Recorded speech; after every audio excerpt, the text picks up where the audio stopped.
Yo, yo, yo, yo. What up? Forza Milan, Forza Milan. What's up, Laird? How you doing? I'm good, man. How's it going? Forza Milan, Forza RossonARI TV. Yes, Let's sir. do. Like this page. All three of you. Like this page. Yeah, Um, fucking those three people over there. Christian, like this page, man. Like this uh, video.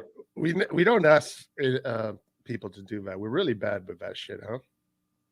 Yeah, because we kind of actually do it just for the fun, for the fun of Y- doing it. We're not really looking at to grow a Yeah, bit the channel. We should be more like business orientated, I would say. right, right. We fuck around way too much, man.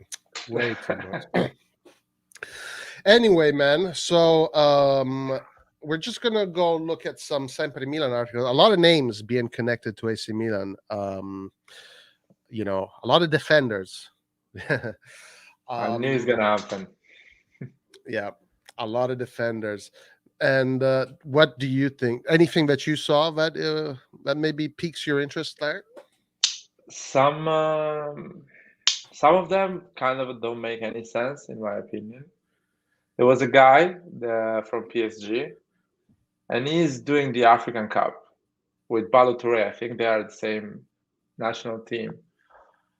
I don't think his national African Cup is gonna last long. I don't think he's gonna stay there more than 20, 25 days. But still, doesn't make any sense to buy a guy that is gonna be available in, let's say, 25 days is the Who is is this? uh Diallo or something like that. Oh, the PSG guy. Oh, okay, Yeah, the interesting. PSG guy. So this guy's gonna be at least 20, 25 days Oh away. my god. Coming back, training, understanding a bit of Italian, how he's gonna stay in the pitch. He's gonna be available in basically a month and a half. What's the dumbest fucking idea I've ever heard in my whole life? So that's so dumb, stupid, man. So I don't think we're gonna go for that. I don't think we're gonna go. That shouldn't even be in the news. That's how dumb that is. Um, Yeah, I don't know. listen to what Totti Brotta says. He says Light gives the most business pragmatic advice to Milan management, yet doesn't do it for your channel. It's true, it's true, it's true. Well, because our channel is started more like just during the lockdown, so a bunch of friends talking about AC Milan. It's more a need than actually a business at the Yeah, moment. true, true. Like Ollie said, therapy, therapy. Exactly, therapy. Anyway, let's get into this, man. Let's look at some of the Sempre Milan articles. You know Ollie. Ollie writes a lot of these articles, and we got Yeah, Rohit writing in these articles. You saw what? You saw Milan Liverpool. No, Liverpool Milan with Ollie, right? yeah. I went to watch Liverpool Milan because he lives in London. He runs Sempre Milan. Lovely guy, super fan of AC Milan, and he knows about football. Sempre Milan is quite reliable because at the end they talk about news other big newspapers are talking about, so Right, and right. giving their opinion at the end. So they're Yeah, not making up anything. yeah. Okay, so let's get in the first one here. Ambrosini names Milan best signings, reflects on 2020 and looks ahead of 22 and makes Tonali claim. So let's see what this is all about. Did you like Ambrosini as a player? What did you think of Ambrosini when he was there? Go I ahead. wasn't one of my favorite player, but he was quite effective as a player, and I mean, he cared about AC Milan, so he was giving everything when he was playing football. He was at that time, Yeah. Ambrosini was like way better, but he was getting criticized, like Krunic get Oh criticized. yeah, yeah. He was totally the Krunic of the day. Totally. Yeah, yeah, he was always criticized, but at the end, he was coming with important goals. I remember the one against PSV Eindhoven when he scored that Oh yeah. header, Of course. Yeah, and yeah, the it's game famous. finished like 3-2 for PSV, and we went through the final of Champions League thanks to that goal. Oh, to the final, to the semi-final. It was an important Champions League goal. Yeah, he had that the header thing that he would score a lot of goals with the headers. Yeah, Ambrosini came really good for us in 2007 when Carlo Ancelotti kind of changed the formation a little bit to balance it Yeah, out. and Ambrosini that season. I remember the game he played against Manchester United, and because I've watched that game so many times with 3-0, and Ambrosini was a legend in that game. Gattuso was out of this world, completely destroyed Cristiano Ronaldo. Ronaldo never touched the ball. Gattuso completely destroyed it. Yeah. Seedorf, Pirlo, Kaká, and then who was it? It was Inzaghi, I think it was. Yeah, Inzaghi. Man, the quality. Oh my God. The football they were playing. Manchester United could not fucking get the ball, dude. It was embarrassing for them. Yeah, it was really good football, and Ambrosini gave that pass to Gilardino that scored the 3-0 when the Yeah, defense were nice, completely nice, open. So, nice. Speaking of Manchester United, we got Kangoo in the house. I'm sure. I oh wonder. man, I can wonder go. if he remembers that game. But yeah, that game was so fucking legendary, man. And He's saying Ambrosini. no. He's saying Camara. Trust me, I got good sources. He's saying. Well, Kamara is a decent player, actually, man. He's like a Kessie. He's similar to that. He's got also a very good long ball. Kamara is a very good long ball. Where he plays? Marseille, I think Marseille. Oh, Marseille is a good he team. Yeah. he kind of looks like Ambrosini, actually. You know, he kind of is not super technical with the ball.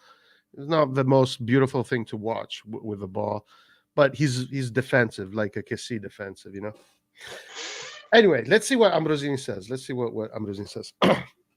Ambrosini gave his first and long interview with Gazzetta dello Sport and began looking back on another 12 months of development under Coach Pioli. Okay, let's see how long this is. I don't want to read the whole thing, man. I mean, fuck. We're going to stay the whole fucking hour reading all of this. We're just going to skim through it. Let's see. Just go for the what he's saying. I think Yeah. Well, let's see. I'll read here. I would say the year of awareness, the team has consolidated its certainties over the months. Despite a few moments of psychological difficulty, the group clung to choose certainties. Just think about the way the last season was closed in an extraordinary way after a decline, which is followed by the recovery. Okay, so he's saying, a lot of the stuff that we think pretty much here, nothing yeah. crazy. Also, this year there were downturns. Yet in the Champions League, the miracle was missed, and in the season, the tough moment was overcome with a victory of Empoli. It's a team that has come out of problems by anchoring itself to its own certainties. A clear signal that this is a work built on solid foundation. And okay, and this is what the players are saying. Like the players are saying, we want to win the Scudetto. Every time you hear them talk, this is obviously Ibrahimovic brought them this mentality, because Ibrahimovic even last year was the only player that was saying we want to win the Scudetto, but the coach wasn't saying it, and nor the players were. They were saying, Maldini was saying, yeah, there's nothing wrong with believing, but the messaging last year was we're not going to win the Scudetto. This year, the messaging is, yes, we can win the Scudetto. Brahim Diaz, he said it. Tonali said it. Leao, Pioli even said it. They all say it, that this year it is possible. So it's definitely growing. Yeah. What do you think? Yeah, it's you need to be up there for a bunch of years to win it. You cannot come from a 6 or 7 and the year after win a Scudetto. So the first year was kind of a test for us to break that wall and go to the top 4 and challenge. We challenged for like 22 games for the Scudetto, 22, 24 games. After that, we just kind of gave up. And Inter went for their solo running. So being able to challenge for the Scudetto for 24, 25 games is not bad for our team. I hope this season we challenge for the Scudetto for at least, I don't know, 35 games instead of 25. That's and that makes it more possible. Yeah, also. And that helps the team to grow more. Yeah. You're right. That's a good way of looking at it. Through numbers, how many games are you capable? And last year, it was in the 20s. If we can get it up to the 30s this year, yeah, I like that take. Yes. Look at what he says here. He says I Oh, here it goes. The less beautiful part obviously concerns injuries, but I know staff and doctors well. Okay, so he's kind of saying, I have confidence in the staff and the doctors because he knows them. Pointing the finger is not always the case. In what happened, there is a part of chance and another that calls into question the numerous close games. So he is saying the reason why we have all these injuries is because of chance, so just being unlucky, and because we have a lot of games. I don't know about this, man. I think he's kind of covering up here for the staff and the doctors that he knows so well. I don't know, man. What do you think? Yeah, he's covering up for them. He's covering up for them. And the funny thing is the fact that he knows them, it means that this guy's been the same since he was playing football there. Yeah, So exactly. so there was no an evolution or improvement or young people coming in and bringing new ideas, modern ideas. So that makes it even worse. Probably he's saying, I know them because I go to Milanella more often, and I know the work they're doing. Still, we have to do better. I believe that there is a part of being unlucky on that for sure Mm. because um, you know Theo and Diaz getting COVID is something. Other teams don't getting COVID at all is another thing. That's So another thing. I don't. Yeah, so that's you are kind of unlucky, or Theo getting a flu after getting COVID. yeah, absolutely. That is Theo and Brian Diaz, that was just being unlucky. so there is a lot of other things. But if you go on a specific like players like so let's say Ibra gets injured, that is being unlucky because he's old and he can get injured. Mm. Or Giroud. Giroud is being extremely unlucky because he got injured a few times this season. But young guys getting injured or fatigue and after getting injured, Kier is another situation that is being unlucky. You know, That is was so unlucky. that is incredibly unlucky. So yeah, there is luck, but as well we need to be better on that. Yeah, I agree. Speaking about Kier, here it says something about Kier. Well, the absence of something here is something that needs to be reflected on. Obviously, I don't see any particular needs. If you have Zlatan Ibrahimovic and Oliver Giroud at your disposal, you're good to go. This is not a team built to play with two strikers. Um, I'm presuming also about the depth that is available to Pioli and also in the area that they have most suffered difficulty so far in the current campaign. So I guess he thinks that Zlatan and Giroud, if you have both of them, you're good to go. I don't know, Yeah, man. he's saying that the team doesn't need the extra bodies I know. to get. I'm pretty surprised he's saying this. It's just to be honest, if you let's say if you don't consider injuries, you have two players in each position, Yeah, that is true. and in some position you have even three because Rebic can be a striker or number 10. The same Selemakers can play on the right and on the left.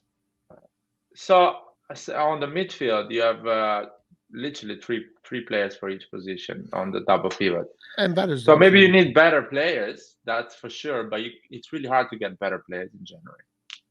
yeah, that is absolutely true. If this player is fully fit, like we literally have a full squad. Like players Yeah. are not going to be playing. There's some good players that won't be playing if we have a fully fit squad. Um, if Frankisty will still be used in the attack, then there will be a need for other fresh forces in the midfield, which is something that I saw, and maybe we'll talk about it in a bit. And then in the last period, a bit of clarity and predictability has been lost. Yeah, that is definitely true. Pioli's masterpiece had been the management in that area of the pitch, variety of play, ability to adapt to the opponent while maintaining quality and always playing with his head held high. Nice stuff to look at. This is all very true. Okay, I mean, I don't want to keep on going too much about this, but I'll do a few more lines. I hear a great deal about Yassin Adli, who has already been bought, but it intrigues me to think that we can continue to work on the certainties already acquired. So he's more interested in the players that That we already have. yeah. There was something about Tonali I wanted to see. Here it is. There it goes. On Sandro Tonali, Milan's midfield leader so far this season. Wow. Okay. Is he our midfield leader this season? Would you give him that title? No, no. I wouldn't give him He's that title. still, yeah, exactly. He's still performing. He's still not shot. He's not kind of he's taking his responsibilities, but he's not a leader, midfielder. You know what I mean? I feel No, like not at all. it disappears when players like Kessie are missing in the pitch. He needs always somebody with more experience than him around him. I still think the leader of a midfield is Cassie. I mean, even though he's not a great leader right now, but I No, no, mean, he has. Yeah, you're right. He has that confidence. He's not scared. Even if he does a mistake, he still asks for the ball. He still wants the ball. yeah, So he's the leader. Yeah. yeah. This year, it almost seems like his brother is playing the very good one. A growth as impetuous as it is sudden. We knew that he was good at playing. It was more complicated to bet on the leap in quality and personality. Interesting. He can still improve in the attacking phase. He has a few more goals in his legs. So that's something you said, that he can improve in the attacking phase. And it is true. He can score goals. He definitely can score goals, and he has that final pass. So he was surprised with the leap in quality. Honestly, I wasn't. I was expecting Tonali to be like this. Maybe I'm a little bit surprised. Yes, maybe I am a little bit, because he did really change, like from a okay player to a player that is like, okay, this was a great deal. Like we got a great deal here. I don't know. Were you surprised about this leap in quality? What was your opinion? My opinion is that I'm more surprised of the other midfielder not being at the level of Tonali. That's my problem. Okay. Tonali, I knew is gonna grow and improve because I thought in my mind the midfielder around him are going to help him cover for his mistakes a bit and give him the time to get to that level. But actually, it's happening the opposite. Tonali is getting that level, and the midfielders around him are not actually helping him to cover the mistakes that he's still doing because he's doing mistakes. He's not being the perfect midfielder in the world. So that's my surprise, to be honest. And that is actually undoubtable, because Tonali has definitely grown. Benacer has not grown. Benacer is the same Benacer from last season. Maybe you can even argue there's a step, he took a step back, and Kessie is Yeah, just not performing at his level that we know. So yeah, it is true. If those two guys would have raised the bar, then Tonali would be doing even better. Yeah, that is definitely true. yeah, yeah. Yeah. Nathan is here. What's up, Nathan? And perfect timing, because look at what Ambrosini says. On the most successful signing Milans have made, Alexis Salamakers, in terms of cost performance ratio, something incredible. They're here, man. Nathan, Saif, they're all here. That's too funny, dude. Way too Interest funny. FHE. So look at that. Alexis Salamaker's getting some name recognition finally from Ambrosini. A player that was kind of like him, similar, not similar in role, in function. What do you think about that? It is true, though. Well, Cost it's true, performance man. ratio. It's true. We bought him for 4 million, and 6 months after he was performing, and we were top four, and the season finished, and we finished top four with him, starting basically 90% of the games. So yeah, you can see all the things. Oh, it doesn't dribble like Maret. It doesn't finish like Sterling. You can say a lot of things. He doesn't have the pace of whatever. Anyway, but at the end of the thing, he does the job. He actually is good at that eye pressing. He's one of the few that Yeah. actually still does the eye pressing because the other ones are quite tired and they're kind of disjointed at the moment. He's good. We bought him for 4 million, man, or 6 million, something like that. Yeah. It's just bring another one like him Yeah, man. for Fuck, six dude. million, please. Bring A bring guy him that like, doesn't get injured, runs like crazy. yeah. Bring it on. Yeah. And yeah. Okay. I just real quick, it is great how Maldini is operations, him and the other guy. What's his name? Masada? Yeah, Masada. Moncada, I think, is leaving. Oh, Moncada is leaving. That's the rumor. I think he Mm, got an offer as a sporting director for a club in France, which is a high position that he's covering at the moment. wow. Mm, And I think it's good. It's good for him because after being a head scouting of AC Milan and Monaco, it's time for him to become a sport director, and um, to get good at that. yeah, I mean, I guess for him, for his career, it's a great opportunity to take another step. How would you rate his scouting for Milan so far? Like, if you would give it a 1 out of 10. Uh, First of all, I don't know. He's been around since Maldini came, or I think a few months later. Mm, So I think he's done an incredible job.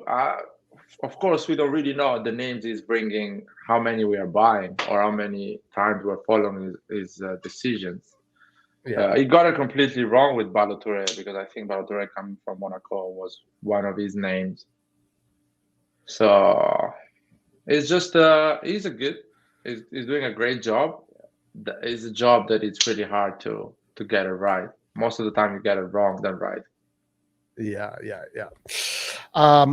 Yeah. He gets a high rating for sure. Anyway, let's finish this. We're almost done with this one. His presence. Now, this on the idea of renewing Ibra. Okay, so this is something that we spoke about a lot. His presence is a guarantee for everyone. I've never seen him so fiercely determined and wanting to score.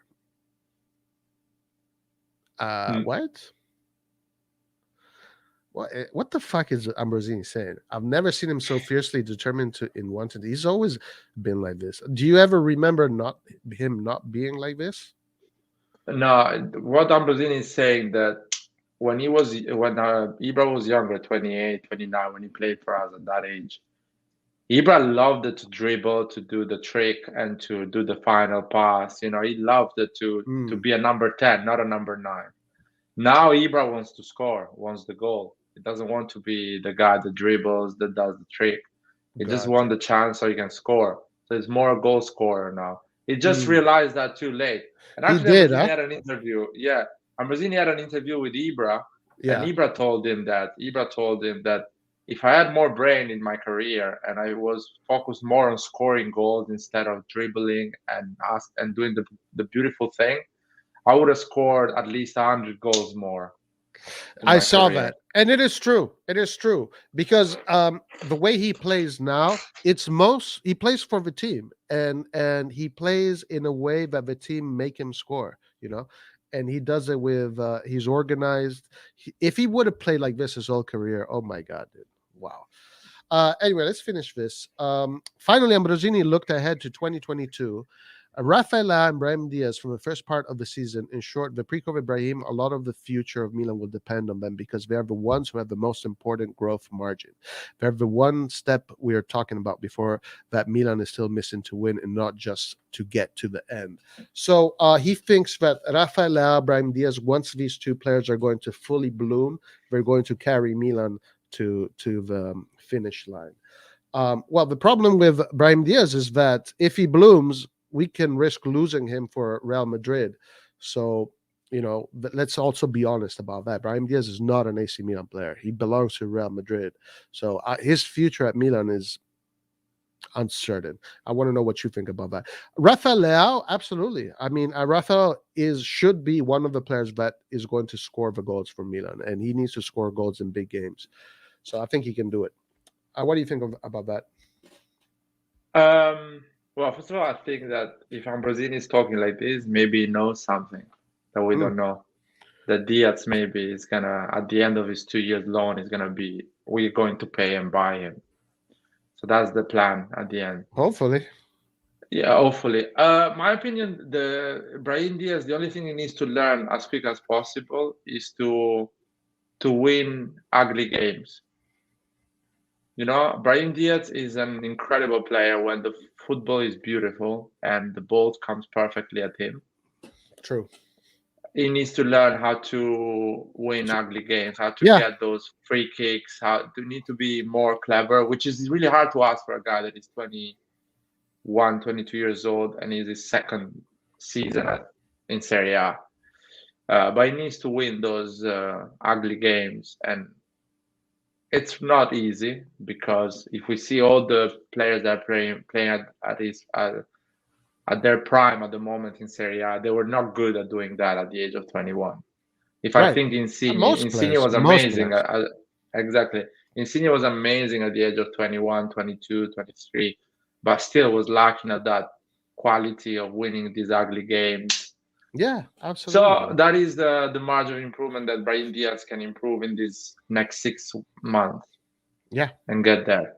I totally agree with that sentiment. Like he needs to get better at when things are not beautiful, when all the passes are not crisp, when everything is not going to be able to impose yourself. And it's 100% true. Like you need to learn how to do that. It's very difficult. Like if I guess if you have physically, if you're strong, right?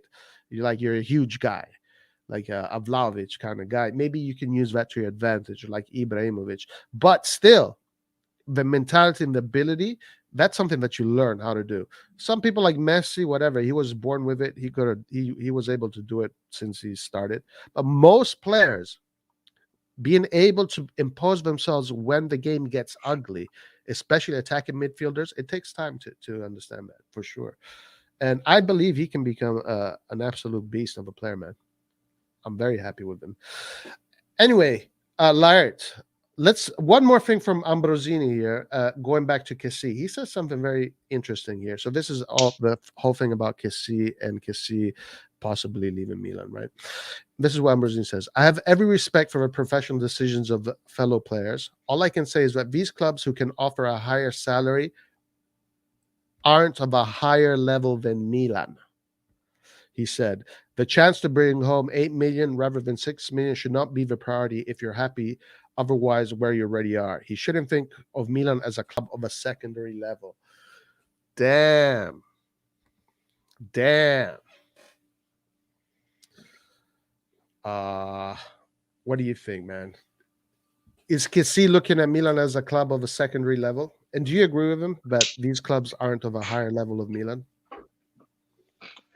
Uh, it's hard to answer this question because unfortunately, Cassie came to us when we were at the lowest level probably in the last 40 years, 35 years.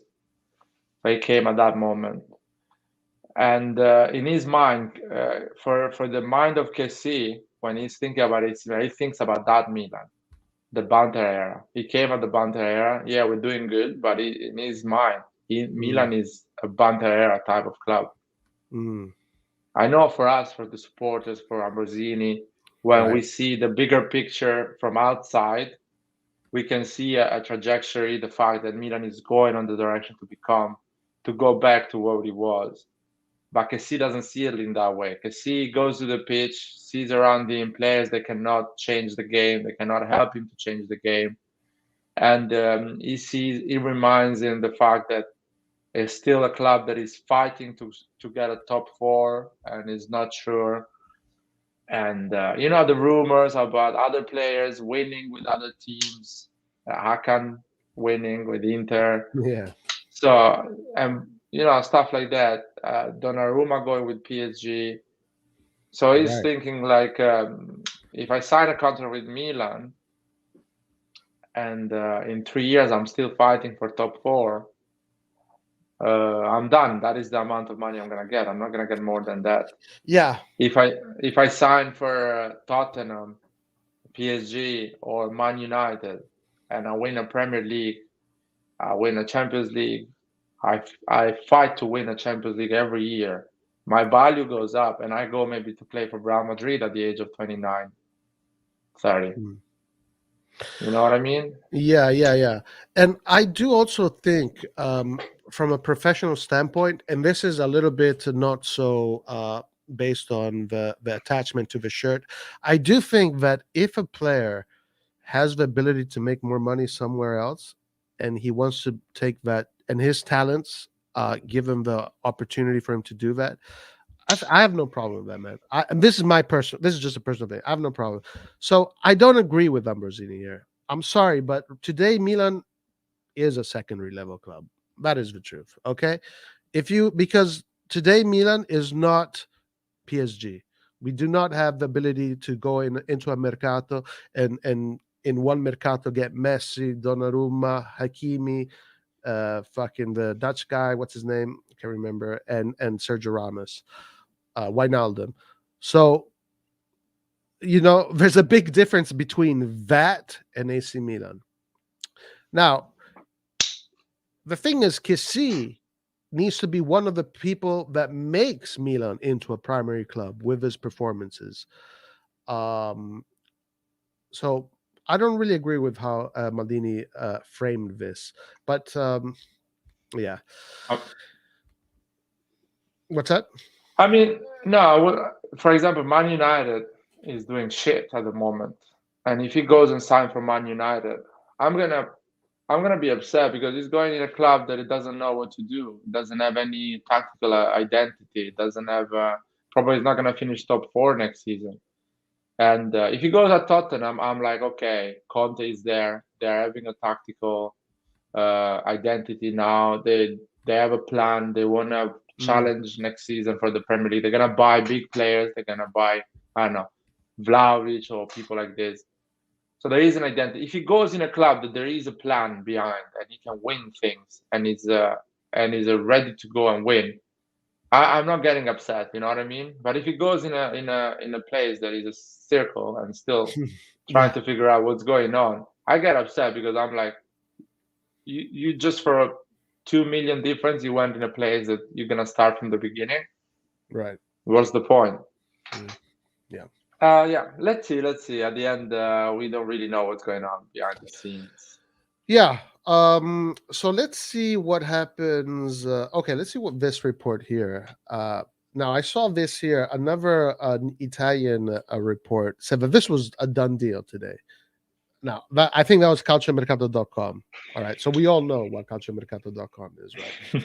We all know that they write a lot of bullshit. Anyway, but check this out. According to Sport, Assimilo via Sport Witness, Barcelona remain vigilant on Andres Christensen. Now, we saw this player in his highlights the other day. At least I did. Okay, out of the ones that I saw, like Sarr, I looked at Acerbi, I looked at Sarr, I looked at Christensen, and I looked at Botman. So we said this guy doesn't look like he's anything special. Let's be honest. Barcelona remain vigilant on Josh Christensen and Azpilicueta, who are both out of contract with Chelsea at the end of the season. The two defenders are waiting for word from the Blaugrana, but Javi has changed the plans, and a center back is no longer a priority, which is good news for Milan if this is true, because not having Barcelona compete with you for players is always a good thing. It comes after Corriere della Sera reported yesterday, among other sources, that Chiaria's compatriot Christensen is among the names who are being considered as targets for Rossoneri. Sorry.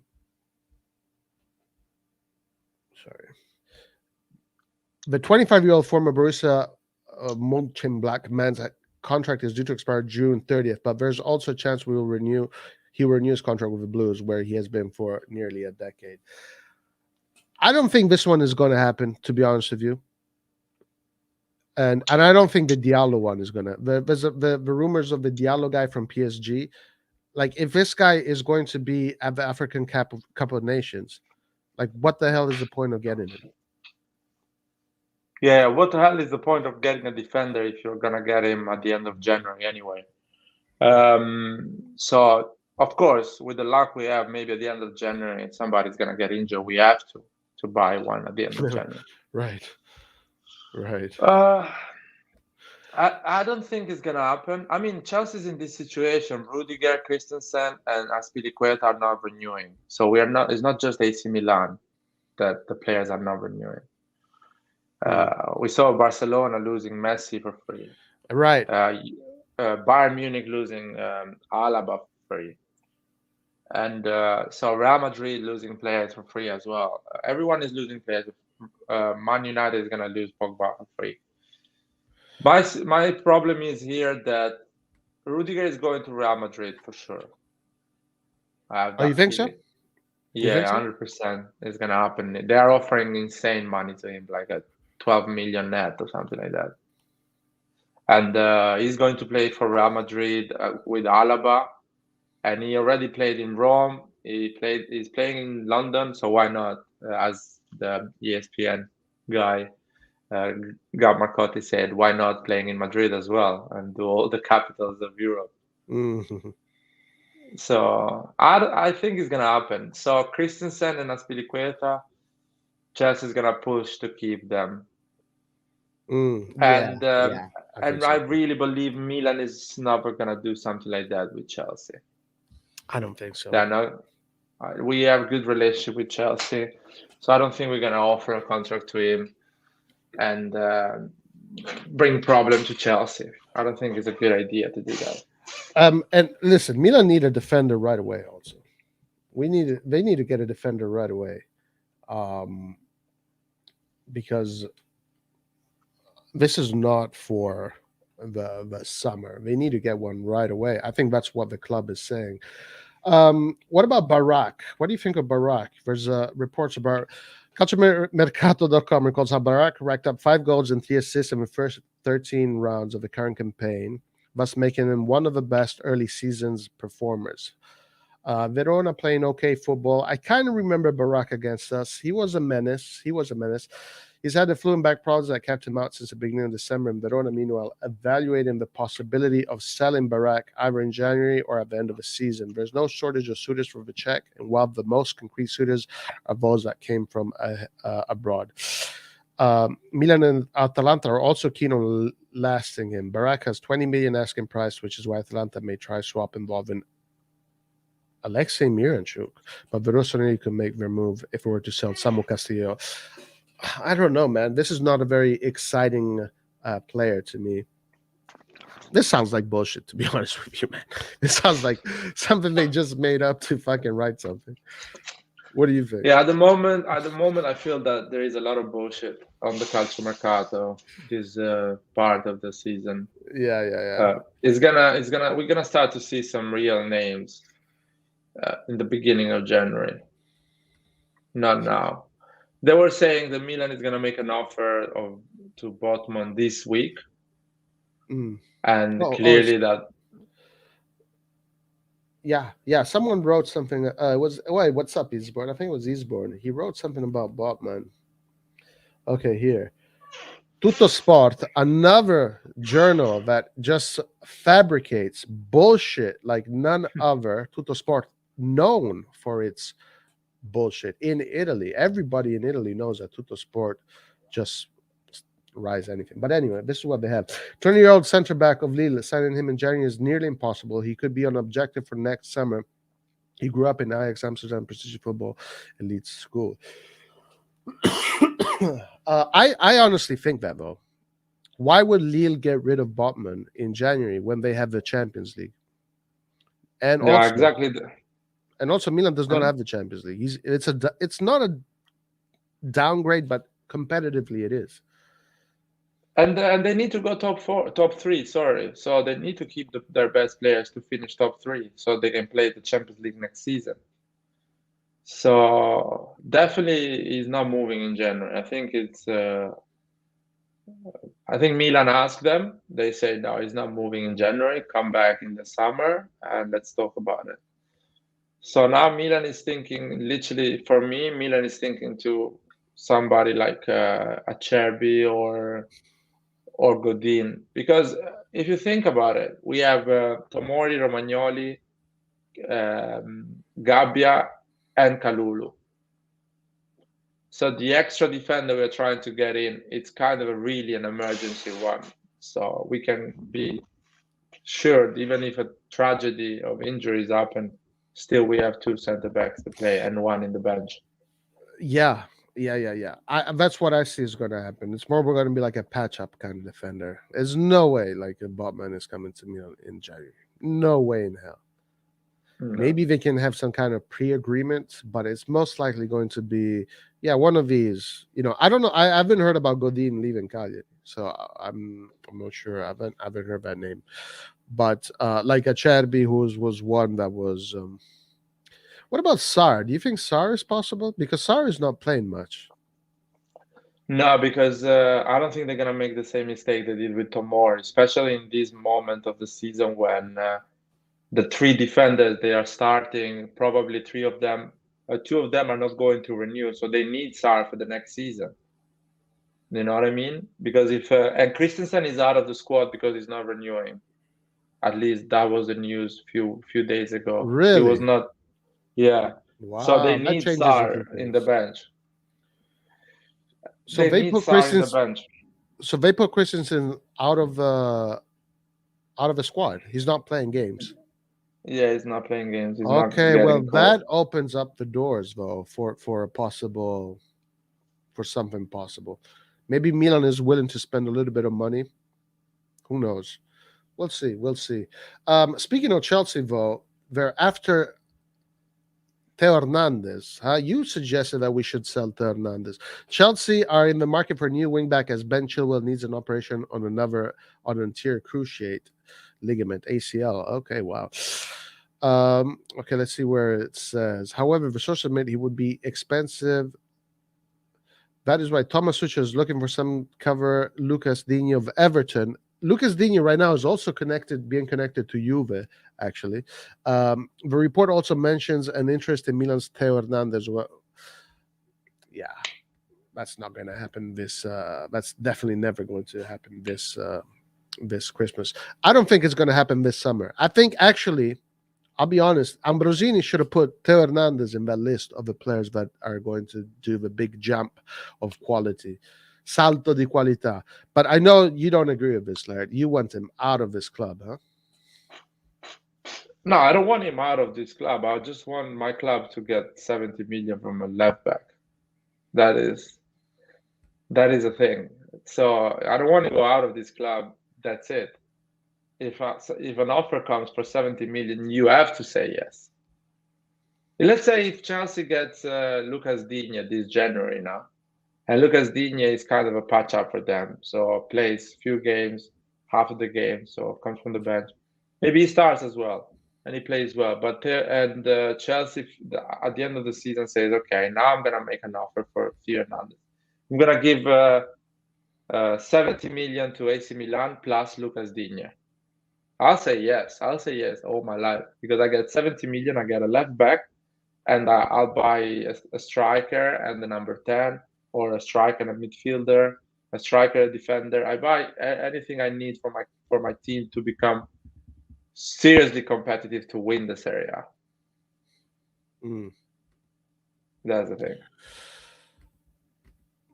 Well, 70 million, huh?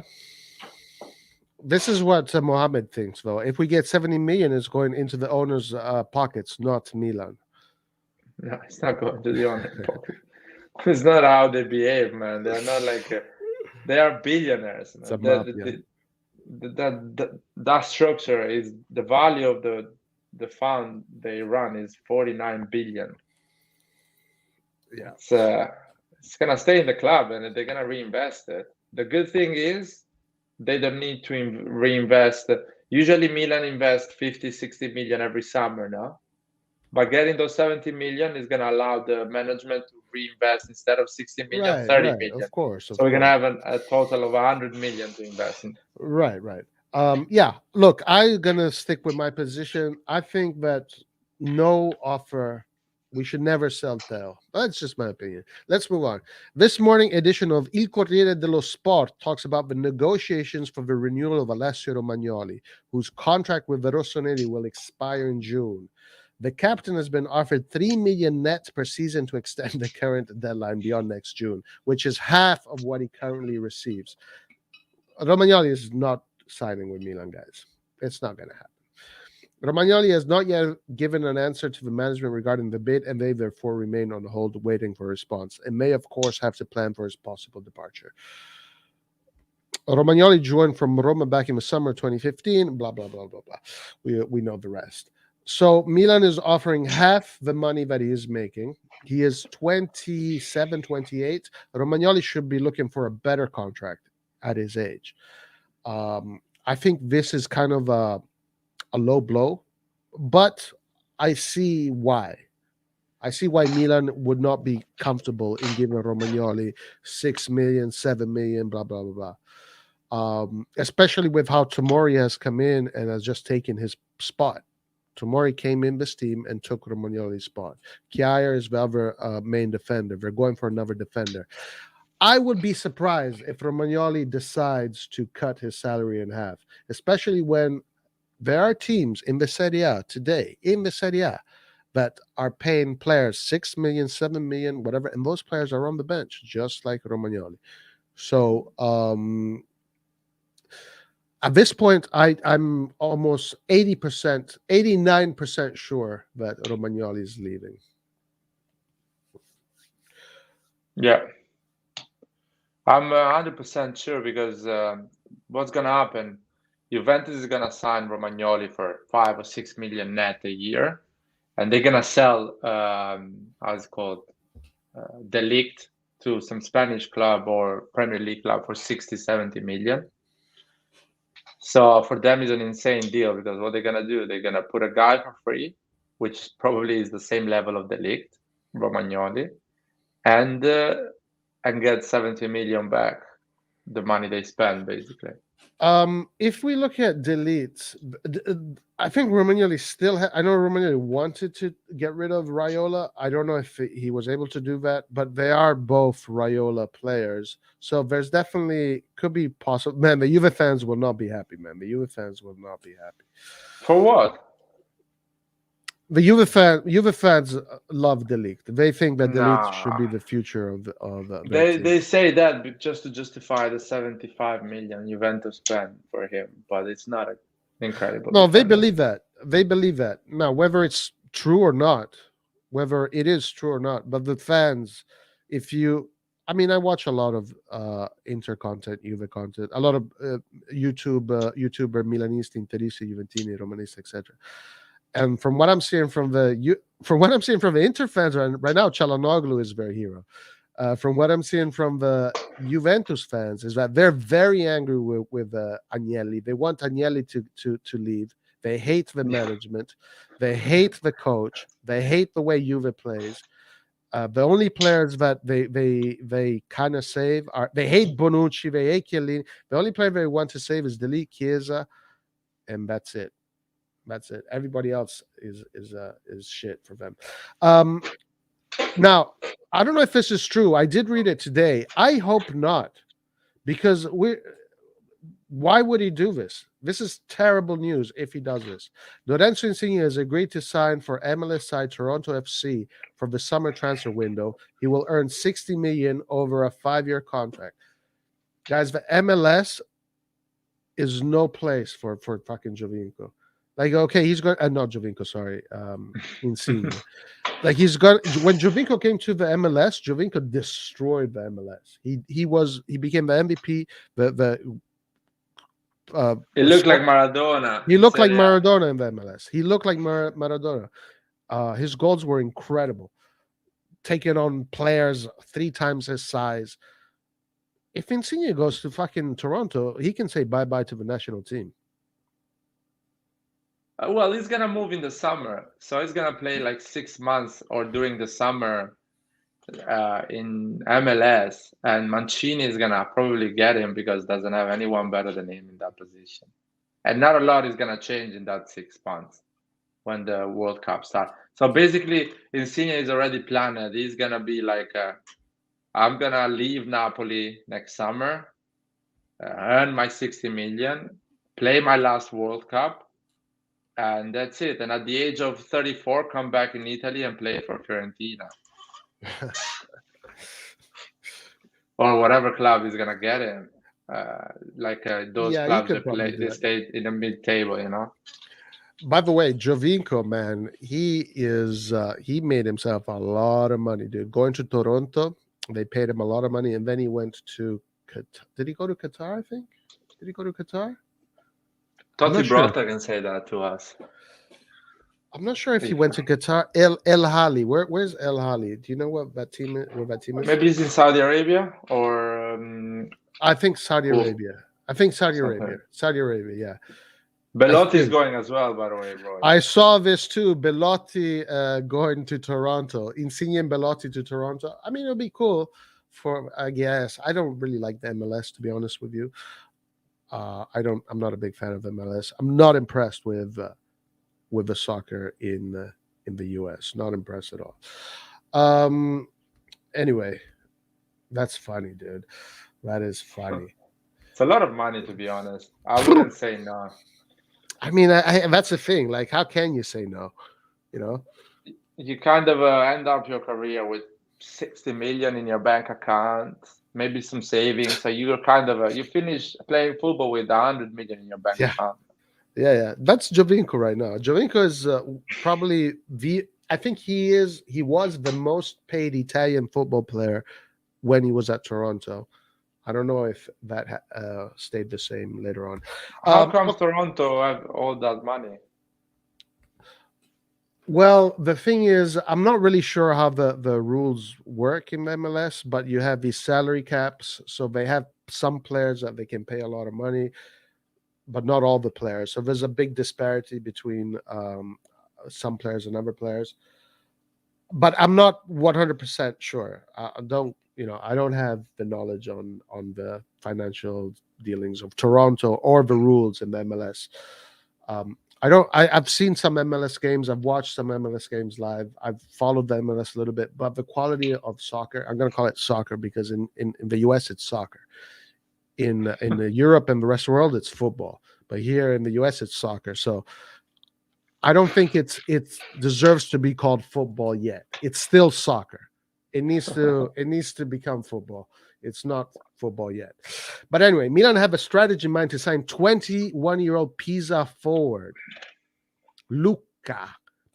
Look at this. And this one came from the mouth of, I think, one of the people that works at Pisa.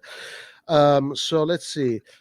AC Milan interested in signing Pisa striker Lorenzo Luca, but he's viewed as a profile for the future, according to a report. Interviewed on Radio Anch'io Sport on Radio Rai yesterday, Giuseppe Corrado, the president of Pisa, he said these words, spoke about the future of Luca and confirmed that some expressions of interest have arrived, including from the Rossoneri. This morning edition of Gazzetta dello Sport confirms that Luca is a target for the Rossoneri and also that they're willing to play the waiting game in order to get him. He has a profile that appeals to a lot to Elliott management because he's just 21 years and has a bright future ahead of him. However, there will be no urgency about Milan's pursuit. Not good. And instead, it will be carefully planned as more of a medium-term target rather than a player who must arrive in January. Well, we saw Luca. Did you see some of his highlights? Yeah, I've seen him. He's good. Yeah, but the president, come on, man. The interview is, there is any chance Luca can go to Juventus? And he's saying, oh, yeah, there is a chance. Inter, yeah, there is a chance. Milan, yeah, there is a chance. So this is not a news for me. That is, this guy can go everywhere next summer. Yeah, he's kind of selling his player. He's kind of opening the door there. But I do like the fact that he is doing that. I hate owners that trap their talent into their teams. I hate those owners, especially in smaller teams. So I'm very glad that this guy is open to Luca. 21. This guy is huge, 2 meters tall. He runs super fast. He's got a crazy shot. His headers, he's going to win 90% of the headers in the air. Yeah, I think Milan should get this player. They should get him and then loan him out. Get this player and then give him to Shevchenko for a year or two. That's what I think Milan should definitely do. I think what's going to happen that no big club is going to make the move, and a club like Sassuolo or Atalanta is going to make the move because they're going to say, because at the end they can offer 20 million and Pisa is going to accept it because it's going to say, oh, it's Sassuolo, it's Atalanta, they don't offer more than 20 million. It's very possible, yeah. And probably Juventus, with the money with the league, is going to go to Scamacca or to another striker that is already in Serie A. Yes. That's another thing about Juve, Scamacca. They're going in hard for Scamacca. 40 million for Scamacca. Yeah. So they're not going to go in for Luca. I don't think so. Because they want Scamacca and they want someone else too. Inter could go, Milan could go, but I agree there. Atalanta, Lazio, Roma, even Sassuolo, Sassuolo. or these kind of Club like teams. this is gonna get it. For 20 million, they're gonna. Sassuolo is gonna get some money from Locatelli next summer. They're going to get money After from Locatelli, yeah. And probably and Berardi too. They're going to probably sub. and it's gonna be probably the summer of Berardi. He's gonna move. He's gonna go to a Yeah. big club in Oh Serie my A God. probably. It can be any club. Don't get too excited, bro. It can Oh be my be God. Lazio. It can be Lazio. It can be It can be Milan. Roma. It Can can be be Milan. Milan. It Yeah. can be Atalanta. It can be Atalanta because yeah, how's it called? The guy Ilicic is getting old, so Yeah, it it can could be be anyone, Fiorentina. man. It could be Fiorentina. Well, they got Icone. They got And they Icone. got Icon. I don't think they're gonna go for. Or Yeah. really, it can be Milan because they made an offer 25 million, Yeah. and Sassuolo didn't accept it. A year after, maybe they can accept that 25 million because it's Right. a year later. It's a year later, so his price is going down. And now everybody was saying this, like from the journalists that live in the city, Pellegatti, everybody that was there in around that Berardi was Pioli's prime target. I don't know if that's true. I don't want to say that's 100% true, but this is what they were all saying, the people that live in that city that are Milan journalists, etc. So they are probably going to go after him again. Whether it happens or not, I don't know. Of course, I would like that to happen, but we'll see. Okay, so this article here is quite interesting here. Kessie experiments hints at Milan playmaker pursuit, the 50 million dream and the other target. AC Milan head coach Stefano Pioli made the decision to field Frank Kessie as an attacking midfielder, and it could be an indication related to the market. A report claims calciomercato.it. No, it's Raheem Diaz not. has, according to calciomercato.it, according to some dude at 2 o'clock in the morning that had a quota to fill, the, the ideal profile for Pioli for a system is Sergi Milenkovic Savic of Lazio, who is not commonly seen as a playmaker, but he can play the role well. It is unlikely the Lazio will sell less than 50 million. Players who has different. Okay, so Barak, we looked at Barak earlier. I mean, okay, so obviously this is clickbait. This is nothing else but clickbait. It's the name of the game. But Savic would be a nice signing for AC Milan. I think I like him as a midfielder. He's These are never players like he had a chance to move to a really big club. Him staying at Lazio might hurt him. I think he needs to make a move also.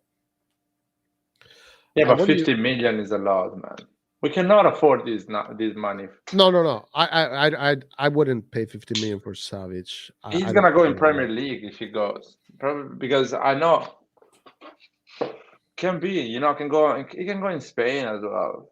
Or a club like Bayern Munich can get that money out of their pocket and say, you know what, let's get a midfielder because the midfielder we are having, they're getting a bit old and they are a bit we need an extra guy. I don't know. It's just those teams that they buy one or two players because they are sorted out, they are good enough, they are pretty good everywhere, so they just add an extra player or two. Yeah, you can spend 50 million if you need just one player. But us next summer, we still need again another three players. Yeah. Especially we need a striker. The striker is the key position for us before Milinkovic Savic. Yeah. And Adli is coming, Pobega is coming back, so we have Ah, players in that midfield. we need to get to that. That's going to be the last article for the day, the Pobega Ali article. Yeah, I agree with that. Like Milan needs to get a bunch of players. They can't afford to spend 50 million on a midfielder. Even though it's hard to say whether or not. Let's say we're going to close in a few minutes, so it's hard to say whether or not. Fuck. I mean, it's tempting to me, but yeah, the situation at Milan doesn't really can't really allow that to happen. All right, let's go to the last article of the day. A last article of the day. which was I gotta find it though. I gotta find it. Where is it? Where are you? Well, actually, I want to another Tutto Sport article. Let's see what this one says. Milan have received some good news from board level because Elliot have shown an opening to making an important investment for the defense, but only if it is a player who is really worth it. Essentially, the intention is to try and repeat a Tomori-style operation as he arrived on loan with an option to buy set at 28 million from Chelsea last January. But the opening from the American fund means that there could be a permanent purchase this time. It was previously reported that the club would try and use a formula such a loan with option, which essentially now the thing about this, man, is like this is via Milan News. So this is not a Tutto Sport article. This is a Milan News article. So that gives it a little bit more possibility. Milan News is I think in Milano. I think the club is almost ready to make that leap. The club is almost ready to make that leap. And I think I don't know about this. I do believe in the Renato Sanchez thing, guys. I believe that Renato Sanchez, I'm going to put my teeth on it right here. I believe that Renato Sanchez is going to become a Milan player in January. In January? I'm ready to make a tattoo about it on my face. I don't know, man. I think if Sanchez does not come to Milan, I'm going to tattoo my face with the Inter logo. No chance. Man, we need Renato Sanchez. The 1st of January, the 4th of January, we need to have Renato Sanchez at Milanello. Yeah. It needs to happen right away. It's a fact. But it's not going to happen. And I believe all the month of January and February, we're going to play with Tonali, Krunic, Bakayoko, and Calabria or Florenzi in that midfield. Ooh, that's going to be our midfield. You think so? That's going to be our pessimistic. Why do you think that?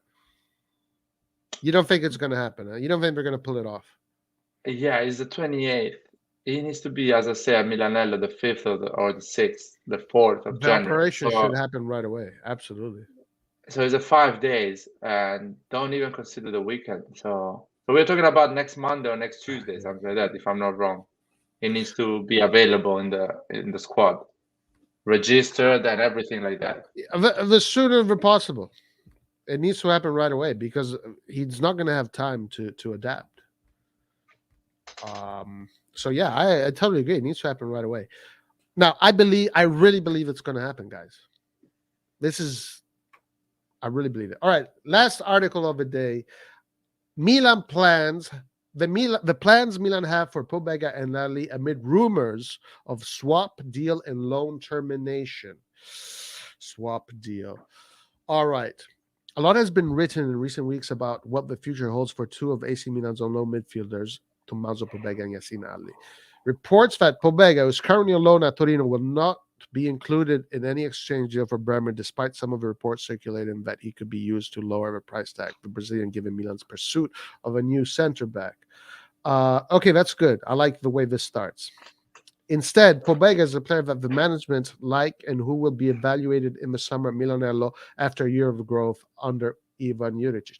All right, finally, some positive news regarding Pobega, because everything I've been hearing about Pobega is always the management doesn't like him. Pioli thinks he's trash. Maldini never wants to see this guy ever again. Even Pellegatti was saying shit like this. Longo was saying shit like this. So maybe the tune is starting to change. The player got himself an international call-up with the national team. He's scoring goals. He's playing good football. You know, we saw him out-muscle Kessie when he played against us. He's an asset. Okay, the other name mentioned a lot recently is Yacine Adli, who is still growing with Bordeaux and who will not arrive in January, as has been speculated. I saw Pellegatti say this too, but Yacine Adli is not going to become a January, with the early termination of his loan deal mentioned as a hypothesis.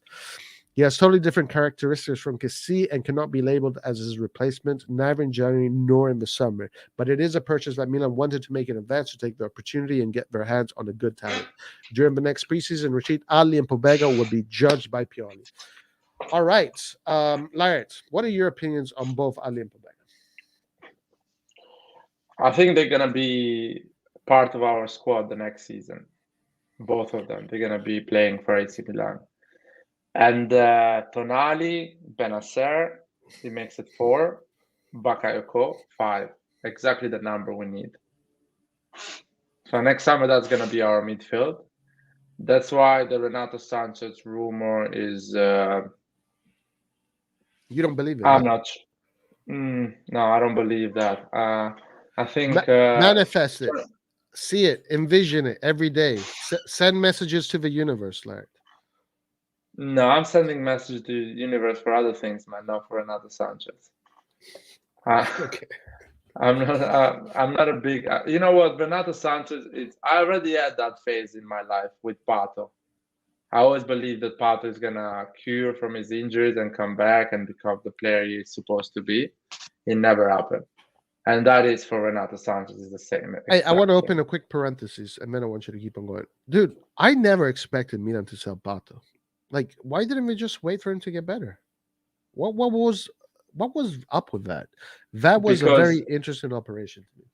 No, because he was getting injured every time, and he broke up with Barbara Berlusconi. Oh, Barbara! So the things got really awkward at Milanello, and we had to get rid of him. And he got massive offers from other clubs in China, Brazil. It was just we kind of were forced. So the Renato Sanchez situation is the same. The guy gets injured a lot of time. He's an amazing talent, but he gets injured a lot of time. Every club that gets him hopes that he is gonna be always good and healthy, but it's never happening, and he moves to another one again. That's it. That is the Renato Sanchez story. That's gonna happen to him for the next 10 years. Well, I hope not. Knock on wood. I hope he comes to Milan next week already. Hopefully, if not next week, but in the next upcoming weeks. Well, anyway, let's finish on. Why Lille should sell him in January? They're fighting for top 3 in Champions League. He's at Wolfsburg, right?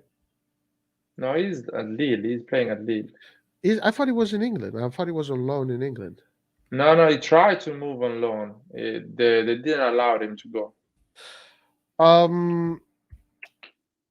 He's in Lille, man. He's playing for Lille. Are you sure about that? Yeah. He played in the Champions League game as well. He's a starter when he's good, when he's healthy. What is his current situation right now? Let me check his current situation, actually.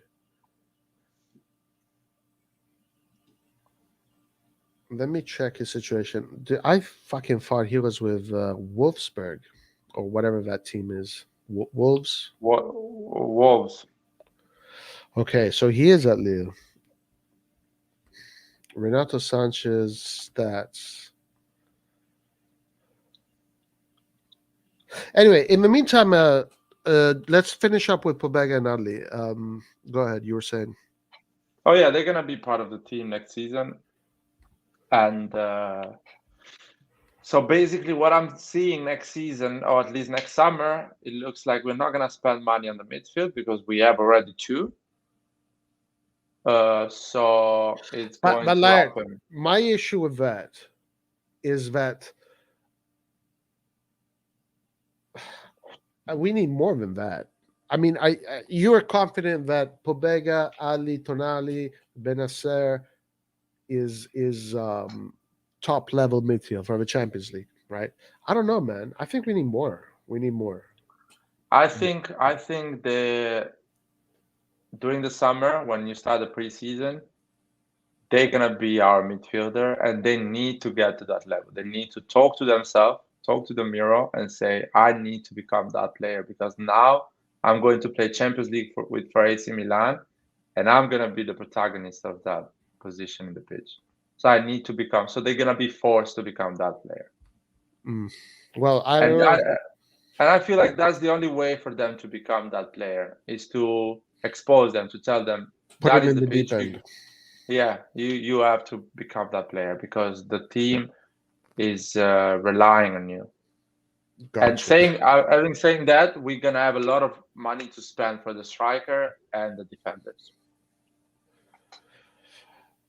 Yeah, so we'll see. We'll see what happens. But it is positive that Pobega and Adli are going to be with us next summer. And now Adli, we know for sure he's going to be a Milan player. That is in your gut feeling. Do you think Pobega is going to convince Pioli? I mean, I know you already kind of said it, but do you really think he's going to convince Pioli? Do you think, or because if he gets loaned out, like it's not going to be a loan. The next one is going to be we're going to sell him. Yeah, the next one is gonna be like I'm tired of going on loan. I just want to get sold. Yeah, I want to go to a club that is gonna treat me like I'm a real player, not a loan player. right. He plays a lot though. He's playing a lot, so he's having a good time. Pobega's happy. He's a happy guy. He's having a good time. If Uh, the Pobega, see, the Pobega situation is Kessie being a motherfucker. Because if Kessie tells to the management, listen, I'm not renewing, forget about it. I'm not renewing. Milan does that? Milan says, you know what, you're staying on top of the stand the whole season, and I'm playing Pobega. I'm not sending you on loan. I'll play Benasset, Tonali, and Pobega. But Kessie and the man and the agent has been telling our management, oh, we're going to renew. We love Milan. As soon as the market closes, he's telling, fuck off, I'm leaving. And you are now in that situation that Pobega is already gone because you need to develop the player. And you have to see that you cannot put him in the stand because you have one player less. So might as well just make him play.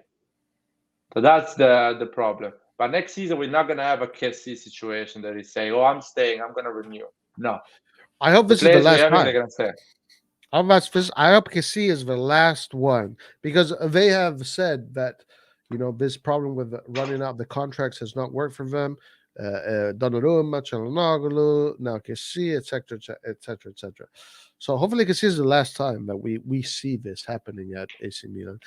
One thing I do think, and this is just like a feeling I have. I have a feeling that Kessie this January is going to sign his next contract with his next team already in January, and it's going to happen behind everybody's back. It's going to happen while he's in competing in Africa. I think his agent is going to make that happen. Just a feeling that he's going to already know where he's going to be playing. Maybe already starting from this January or next summer by this January. I think we'll see. We'll see if that ever comes out. But this is a great opportunity for other clubs to swoop in because Milan is not in the picture. He's in another continent. So yeah. Anyway, Larit, what do you think? Last words? Yeah, my last word is I hope Kessie leaves in January. I hope Tottenham comes here with 20 million and we get rid of him in January, and that Renato Sanchez maybe can happen if we get that 20 million. Yeah. If he leaves, at least players like Benacer can play a bit more space. And yeah, hopefully we come back with the full squad and we make as many points as possible. I hope we do a better second half of the season. Yeah. At least 6 points more. Absolutely. Anyway, guys, now that it is a transfer market season, we're going to be doing these this edition here. It's called Milan Daily, and we're going to just go over all the rumors and the reports. And then once the transfer market season is over, obviously we're going to also be doing the watch alongs, the post matches, but we're going to be talking and of course the open line discussions. We might be doing one later on in a few hours. We're going to do an open line discussion live with everybody else. But anyway, thank you everybody for joining us, guys. Fucking press that like button. Fuck, man. Press that like button. Antonio needs to come back. Yeah, Antonio definitely needs to come back. We'll see if he can come back. But guys, Ari is actually coming back soon. So be be ready for that. At least he said he was. Anyway, so yeah, so that's it for today. Yeah, maybe we'll catch you later, do another live stream later on, open line discussion, but stay tuned because we are going to do this again a few more times this week. All right, arrivederci, alla prossima e fucking Forza Milan. Forza, Forza Milan, Milan. like always. Ciao. Ciao.